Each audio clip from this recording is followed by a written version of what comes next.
જય Shri Krishna, welcome to my channel. તો જુઓ, આજનો વ્લોગ છે અંધારાનો, રાતમાં એના કિસ્સા કેવું લાગે છે.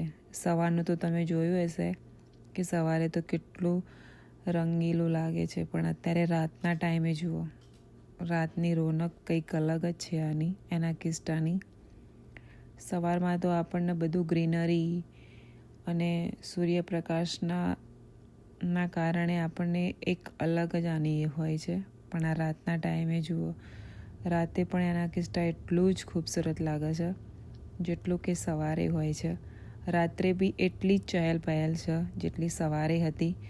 રાતે અત્યારે આઈ થિંક 10-10:30 જેવું થયું હતું, તો પણ જુઓ પબ્લિકની અવર જવર કેટલી બધી પબ્લિક છે. જો આ ડેકોરેશન છે 250 યર્સ અમેરિકન થયા નહીં.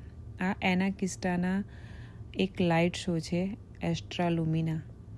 એ આપણે આજે જોવાનો છે, તો એ જોવા જઈ રહ્યા છે. એના માટે આ લાઈન હતી.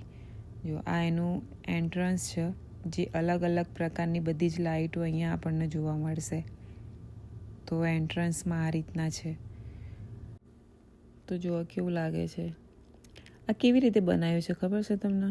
આ એક લોખંડનું પતરાવાળું જે આવે ને ડબ્બો, એ છે, અને એના અંદર આવી કોતરામણી કરેલી છે.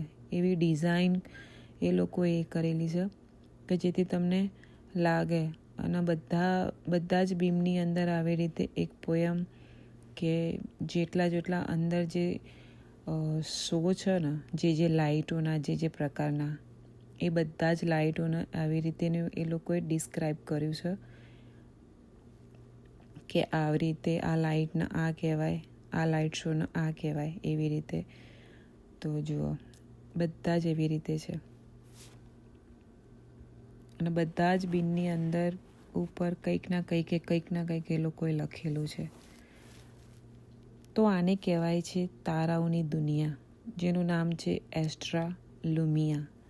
તો અહીંયાથી એન્ટ્રન્સ છે એનું, અહીંયાથી શરૂઆત થાય છે એનું, કે પહેલી લાઇટ કેવી હશે, કેવું હશે, કેવી નહીં એ. તો જો આ એનો આખો પૂરો નકશો છે, અહીંયાથી સ્ટાર્ટ થાય છે, ત્યાં ક્યાં એ થાય છે. જો આ પહેલી લાઇટ છે.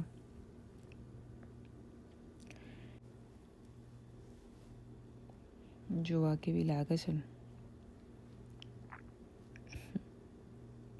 અર્ધચંદ્રકાર, જાણે તારો હોય ને એવી રીતે લાગે.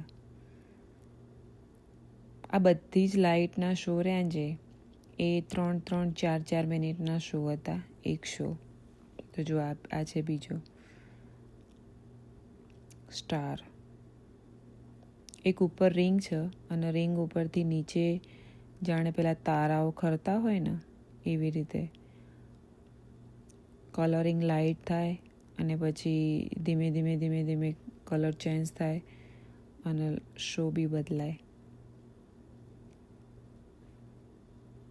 પછી એકદમ ફાસ્ટ થઈ જાય એવું થતું હતું. પછી આ જો ત્રીજું છે, જેમાં આપણને એવું લાગે છે કે જાણે કઈ દુનિયામાં આવી ગયા હોય. અલગ અલગ પ્રકારના ઘોડાઓ જે લાઇટિંગથી ભરેલા હોય. બહુ જ મસ્ત લાગતું હતું. પછી જુઓ, આ તો કંઈક અલગ જ છે.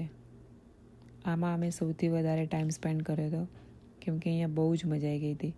અહીંયા તમને એકબીજાનું કોઈ દેખાતું જ નહોતું, પણ અહીંયા આવ્યા પછી આપણને એવું લાગતું હતું કે આપણે કઈ દુનિયામાં આવી ગયા. કારણ કે આયરો શો બહુ જ મસ્ત હતો. 5-6 મિનિટનો આ શો હતો, પણ અહીંયા આપણને લાઇટો જ કંઈક અલગ જોવા મળે. જુઓ, અહીંયા બેઠા પછી એવું લાગતું હતું કે બસ અહીંયા બેસી રહીએ, આ જ શો જોયા કરીએ. કેવું લાગે છે ને,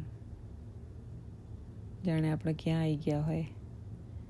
પછી જુઓ, આ છે 5મા નંબરની નબુલા. આપણે જેમ દરિયાઈ, જો છે ને, દરિયાઈની લહેરો અલગ અલગ પ્રકારમાં. જ્યારે દરિયામાં જે પૂર આવે, લહેર આવે, મોજા આવે, એટલે કેવું થાય, એવી લાઇટ છે. એ તમને આખું દરિયાઈ ફીલ કરાવે. કમ્પ્લીટ દેખાય બી ખરા આપણને. જુઓ, પછી આ છે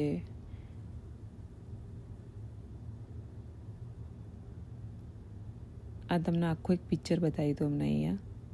જાણે આપણે પેલું શું કહેવાય ગેલેક્સી, સેમ એવું જ લાગે છે કે ગેલેક્સી જેવું.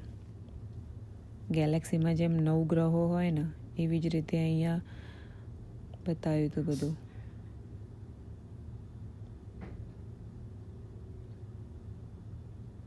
જે લાંબા શો હોય ત્યાં તો બેસવાની બી વ્યવસ્થા હતી કે તમે બેસીને શાંતિથી બી જોઈ શકો તમે.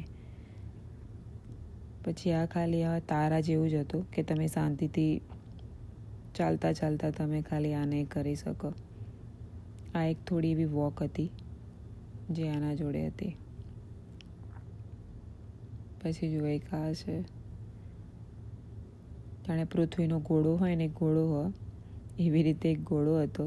આવું પણ તમને જે નેટ દેખાય છે ને એ લાકડાની હતી નેટ, અને નેટની અંદર કશું જ નથી પણ ખાલી એવો એક ઘોડો મૂક્યો છે. પછી જો આ એક સ્ટ્રીક જેવું છે, સ્ટ્રીપ, અને એમાં પછી લાઇટિંગ થાય અલગ અલગ પ્રકારની. પછી આ લાસ્ટ છે ફોટો બૂથ, કે તમારે યોગાના ફોટા પાડવા હોય તો તમે પાડી શકો. પછી આ એનું પાછું બહાર જવાનું છે જ્યાંથી આપણે અંદર આવ્યા હતા ત્યાં જ.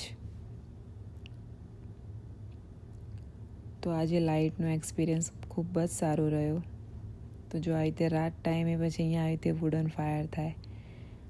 તો આજનો વ્લોગ અહીંયા એન્ડ કરીએ છીએ. મળીએ નેક્સ્ટ વ્લોગમાં. Thank you so much for watching. Bye bye, take care.